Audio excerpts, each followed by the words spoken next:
Hello and welcome. Today I'm going to be talking about upgrading to Microsoft Windows 11.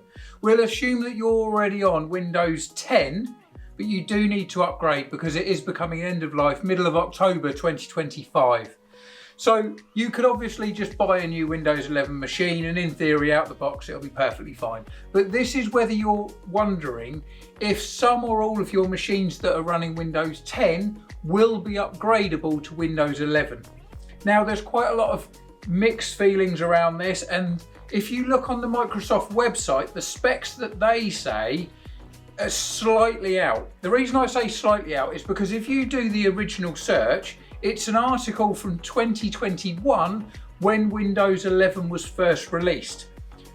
If you upgrade to Windows 11 today, there's been various updates, service packs, different releases. So the current one is version 24H2. Now, there have been quite a lot of upgrades since it was originally brought out in 2021. So we're going to talk about both. Now, I thought the easiest way to explain it is there's three elements of a computer that you need to understand what your current machine has got, so that then you'll know if you do click the button to do an upgrade, whether it will run properly, and that's the key. Now, with Microsoft, they are always pushing for what they're calling their modern lifestyle policy. Now, the lifestyle policy effectively pulls in all of their main monthly products, so Microsoft 365, Azure, and a lot of their BI products.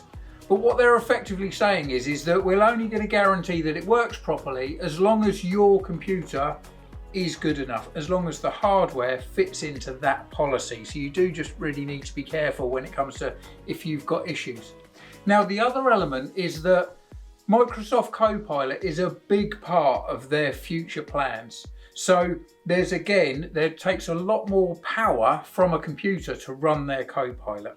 So I'm going to try and cover both in this session. But if you are going to be upgrading yourself, we do recommend that you do a full backup of your Windows 10 machine, because often just clicking upgrade, things won't necessarily work. It could get corrupted, which means you need to do a complete fresh install. Certain things might not work, whether it's software, whether it's other hardware that you've got connected. So it's not as simple as just click upgrade and it will always work perfectly. So do just be careful of that. So let's talk about specs. So there's three main elements within the machine. First one is the brain, that is the processor. You need to make sure that the processor has got enough oomph to run Windows 11. Now, if you look on their standard site, they say that it needs to have 1 gigahertz processor and it needs to have at least 2 cores and be 64-bit. So if we're looking at this, then we've got 1 gigahertz, it needs to have 2 cores, and it needs to be 64-bit. So they're your main three elements. Now, there's three main processors in the world. We've got Qualcomm, we've got Intel, and we've got AMD. There are actually different specs of processor and different ages that will work. So if you look in the comments below, we will actually put the links that will take you straight to the Microsoft site so you can actually understand which you've got. But if it is, again, we'd always say as well, the life cycle of a computer.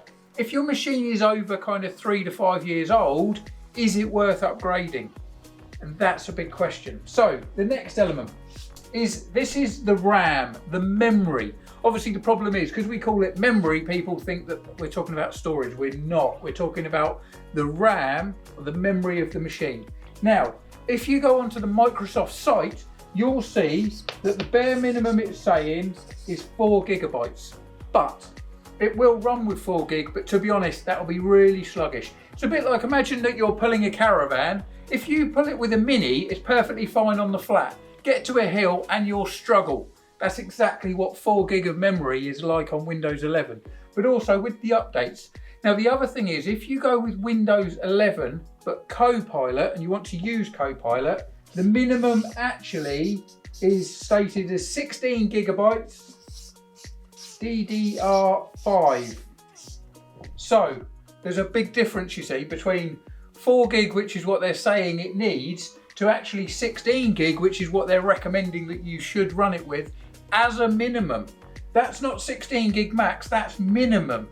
So do be careful with that. So we would definitely say 16 gig, because you don't want to just start using it and it run really slow and sluggish, because it's just going to be really annoying to use.